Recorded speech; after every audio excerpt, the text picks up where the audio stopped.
Hello, Internet. What we've got here today is a 2008 Jaguar XKR, another 4.2. You may have seen my Range Rover Supercharged differential swap video. This one is going to address the Supercharger coupler on this car. So I'll put in a sound, what it was making. It's kind of a clattering sound.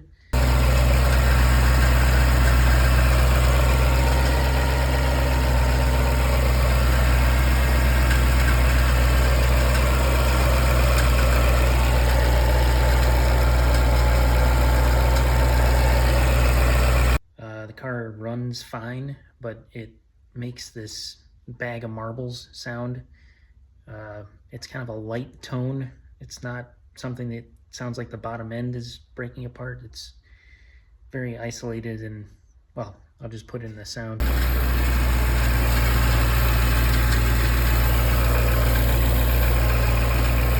But what I'm going to take you through here is the removal of the supercharger, and also kind of an assessment of the options that are out there. One of which is this solid coupler. It's kind of, could consider it an upgrade, but it's an alternative at least. Let's see if I can focus on that. There we go. This one's from ZZP, and it is supposed to be an oil-filled nylon solid coupler. Reason why it's called a solid coupler is because the OEM one is this spring-loaded joint. This one, as you can see with the two different springs on each side, they are separate springs, kind of absorbs the shock of whatever difference may come in from, I guess, the gears within the supercharger versus the belt off the front of the engine.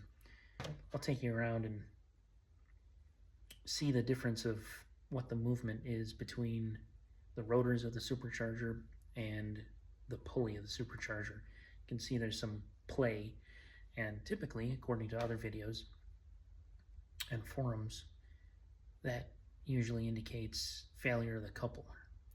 So I've already removed several parts. I'll walk through what has been removed and what else needs to be removed, and we'll take a look at splitting the supercharger, taking the snout off specifically, and seeing what remains of the original. There should be one of these in there. The car appears to have a pulley set on it. I did not install that. If that wasn't properly installed before, that could have been damaged, or it could have a solid coupler in it from someone else that started failing. So we'll have a look at that. All right, here is the engine bay. Got, where to start? Both intake snorkels are off. At this point, the throttle body is off. The crossover tube here has been removed. See, I'm leaving some of the bolts in place. And the top of the supercharger outlet, I guess, is removed. Get that out of the way. You can see the rotors there starting to separate the back. First of all, you can kind of hear that, but then you can see how much I can move this.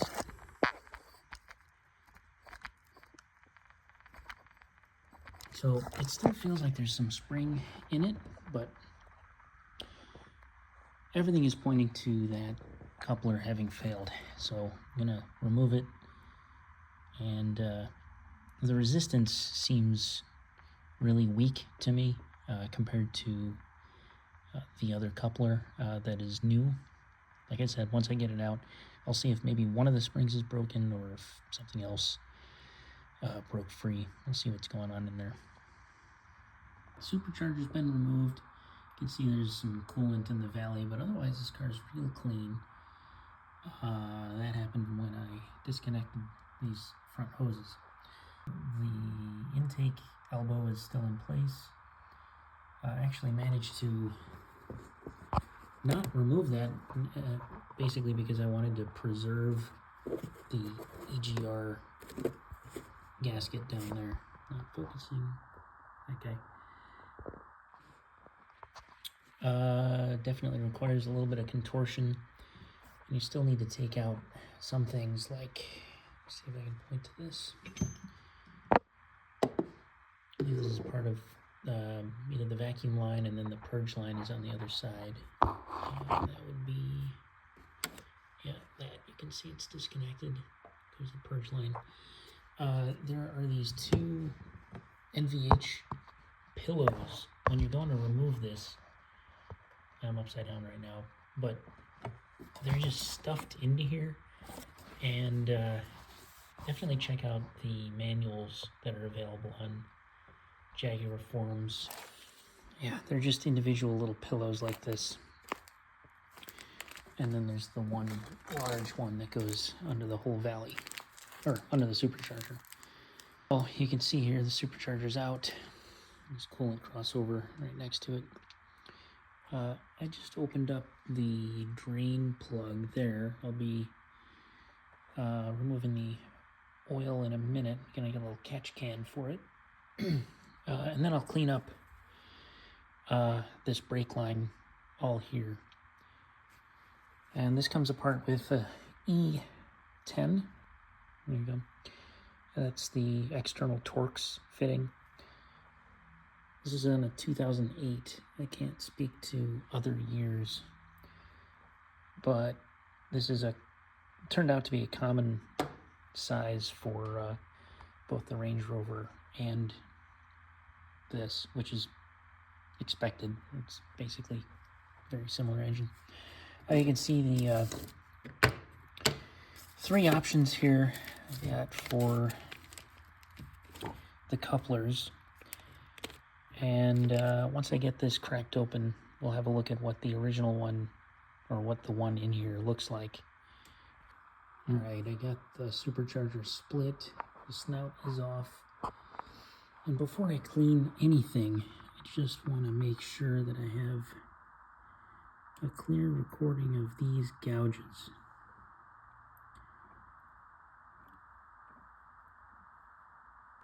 I was expecting this to be a little worse, frankly.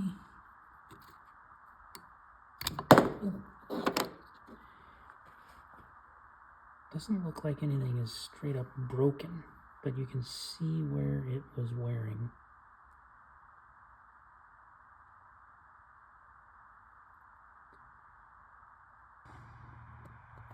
Alright, I acknowledge this is not the most sophisticated workbench, but my actual bench was swaying a little bit, and you can hear some noises that were not pertinent to what I'm looking at here. So I temporarily put the ZZP coupler in, so there's actually zero movement. It's a solid coupler, no spring.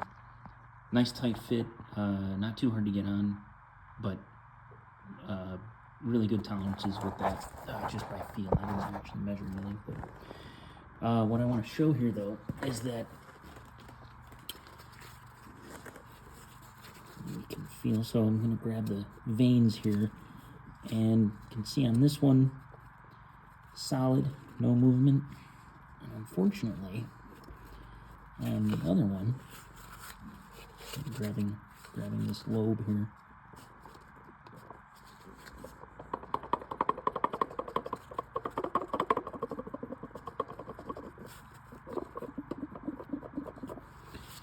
So right now I'm suspecting this needle bearing has bit the dust, unfortunately.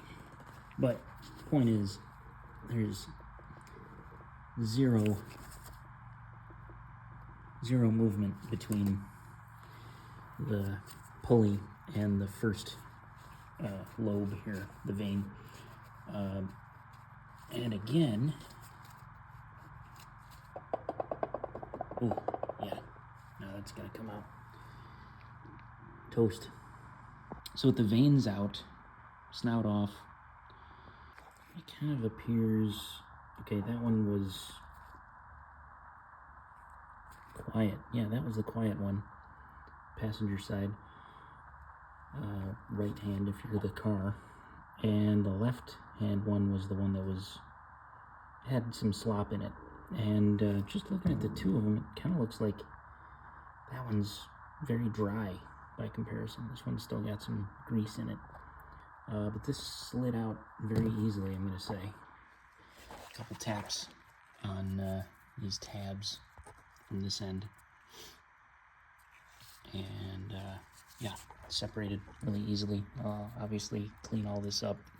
Overall, I think I got it right in time. I mean, I think the bearing quit right before I went to a club event and heard it rattling one time and shut it off.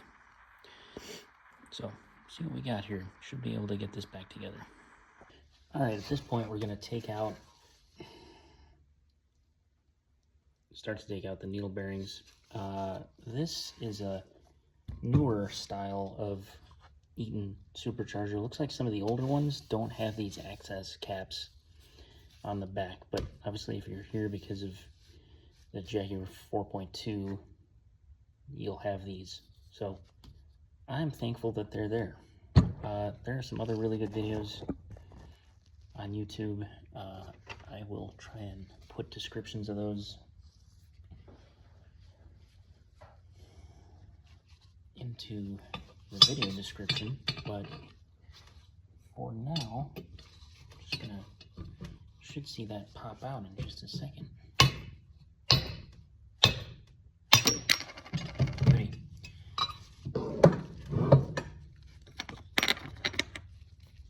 Yeah, there it is. Simple. Appears to be reusable. A little bit of grease remaining in the back. Slippery. A little bit of grease there.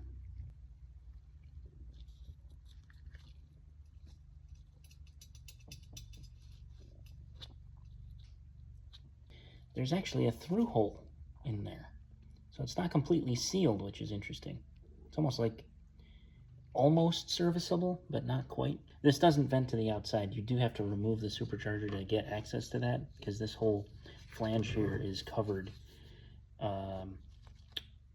by the intake elbow that feeds the air here. Covers those up. Obviously this is that gasket that fits over that, so you can see that's covered there. So let's get the other one out. I'm just using a 12-inch extension, half-inch drive. Oh, this one's actually 3/8, but that one came out in one tap. Ooh. Yeah, that one's way greasier. Yeah. So I don't know if this was just under lubricated from the beginning. Oh yeah, you can see how much more. There's way more grease in there. The new bearings have arrived. I checked them on the shafts of the rotors and they seem like they're a good fit. Those come fully, I guess, permanently lubricated. Let's see there.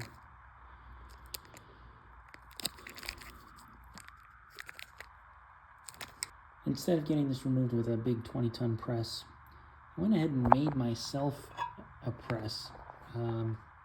Because this is an open bearing, it's needle bearing, so there's no shaft. I mean, the shaft is on the rotor, so once the rotors are out, you've got a clear shot.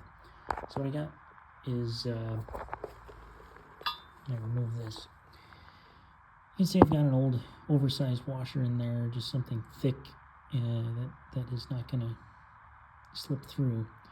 I got an 8.8 7/16 bolt. I believe this one was 5 inches. I'll measure it once I take it out again. With hardened washers, and I put some moly grease in between the washers and on the threads.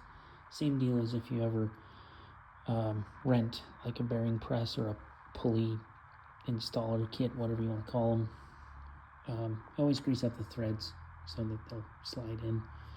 And I started it with the shorter one. I wish I hadn't used a non-impact socket, but it was still 1/2-inch drive.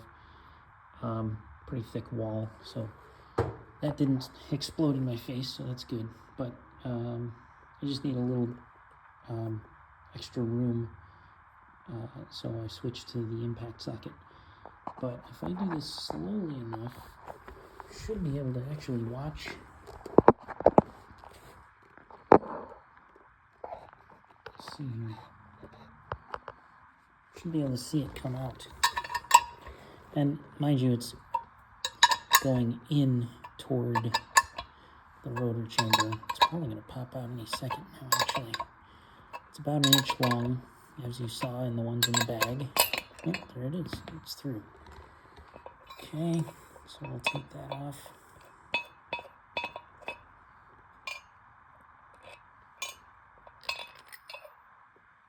Okay, you can see this happens to be a shoulder bolt. That is really not important. You could use a piece of threaded rod if you wanted.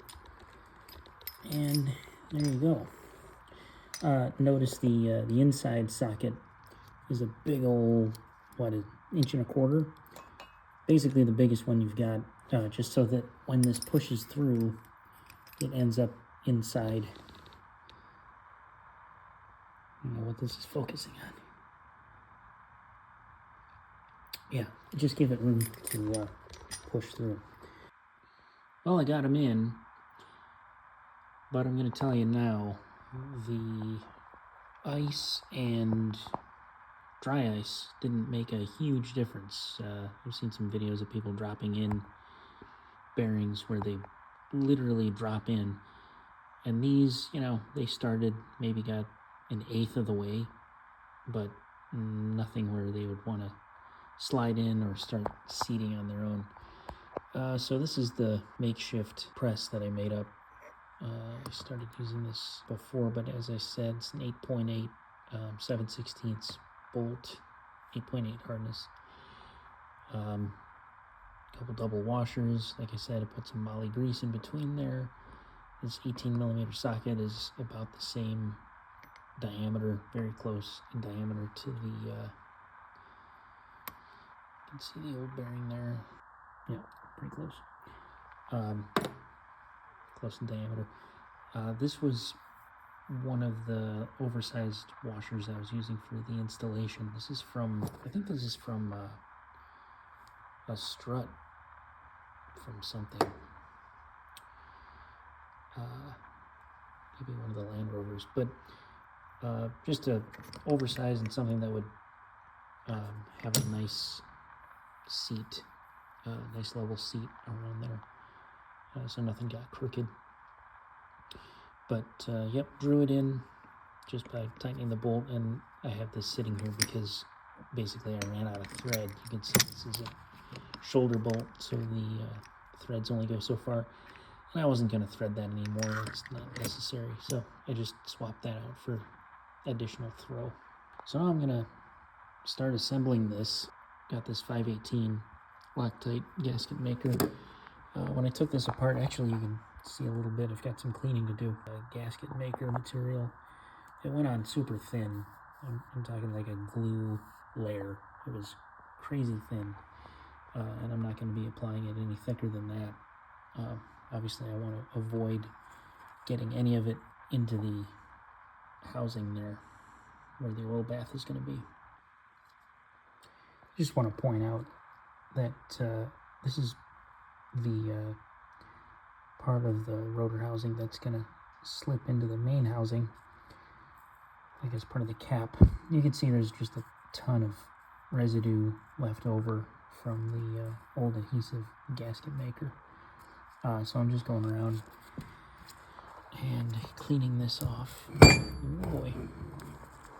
You can see it's, yeah, looks a little better. Alright, we got the 3 main components about to go back together here. See, the flanges are pretty much nice and clean. I'm going to put the coupler, the OEM style coupler. Just decided to use this instead of the solid one. A little remnant on there. Give that a clean up before that goes on. Obviously those go into the corresponding pins there, and the whole thing will slide into there. I did make sure to clean off the backs of the rotors as best I could. Obviously still have a little bit of nicks in there.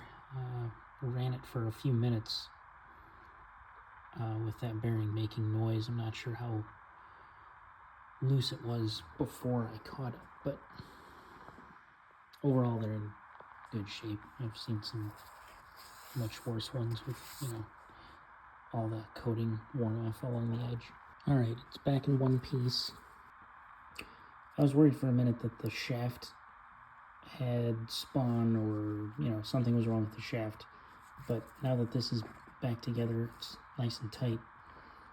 So I can put the caps back on. The snout is back on, everything is just bolted back together. A little bit of the gasket maker squeezing out. It goes on like strawberry filling or something. It's bright red. I'll superimpose some photos of the application. Just wanted to be as careful and thorough as possible. You can see this inner part here is the same as this part up here. The part that's sandwiched between the main housing and the snout. So this is where the gears are housed effectively, and that pokes through right there. I laid a bead around that oval shape, and that's important because, you know, I reassembled this vertically, so the whole thing was standing on end back here, and I dropped the rotors down in, and it was important to not get any of the gasket maker on the rotors themselves. It was important that the bead went around the inner corner of that sandwiched piece and not on the face of the housing itself, just because it would have wiped off for sure. I mean, this is a really tight fit, so there's no wiggle room whatsoever. Yep, like I said, I can put these caps back on. Should just go in with a quick tap, but I just wanted to make sure that those looked good after a reassembly. All right, the supercharger is in. I'm going to superimpose some video of when I was getting the rear mid-mount. There's kind of an ear on the back of the supercharger. It hangs down. There's a single 10mm bolt in the back, and used this handy-dandy ratcheting box end wrench, very low profile solution, to get down in there. And I was actually using a scope to see what the heck I was doing. Manual says you should remove this elbow. I think I mentioned earlier that the reason why I didn't want to do that was because you need to break loose the EGR little manifold down there. So just another set of gaskets that I essentially didn't want to buy. But managed to get the supercharger back in. This was a really tight fit around the snout, but it does fit. I think I unbolted one of the mounts on that side to be able to kind of stretch it far enough. It stretches is a strong word, but move it far enough forward to fit there. There is one more. Yeah, that coolant line right there. Oh, focus. There we go. That coolant line is going to be probably the biggest challenge to get onto the coolant crossover, which, these guys, come on, goes between here and there. Let's see it down there. Boy, focusing is not the thing today. Alright, I'm going to save you some heartache here. I wanted to point out that the intercooler side has to be mounted first. Just because these top bolts cannot be accessed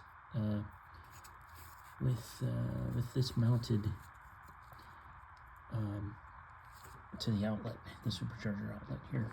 The better way is just to mount it to the intercoolers first and then put on that outlet. So my very least favorite clamp on this whole car is the one that goes on this little connector down here. You can see I've got a shirt over the supercharger pulley. I don't want to scratch that up. And this one, I actually just pushed the tube a little bit farther in. It's got a decent amount of slack, but that honestly doesn't matter because you can't really position it onto that connector until the whole crossover is like draped over the snout, the supercharger snout. You can see the flanges down here that are ultimately going to be attached to the heads. Anyway, what I like to do is put a clamp on a wire, basically. So the OEM one is, you know, this typical spring style clamp, which generally I like to reuse just so things look OEM. But the difficulty of getting the tool in to access that, whether from the front, I mean, the pliers are pretty darn long, so I don't want to jam those into the radiator shroud. I frankly just don't think there's not room. So essentially what I'll do, probably off camera here, but basically I put this over the hose, loosened up like it is, and then slide the hose onto the nipple and then use the wire to pull the clamp into position so that I can tighten it. The risk of not doing that is that the clamp basically slides down into the valley because there is not another clamp to stop it. It's just the permanent connectors. Okay, there is so little room available in here. This is the clamp on a string.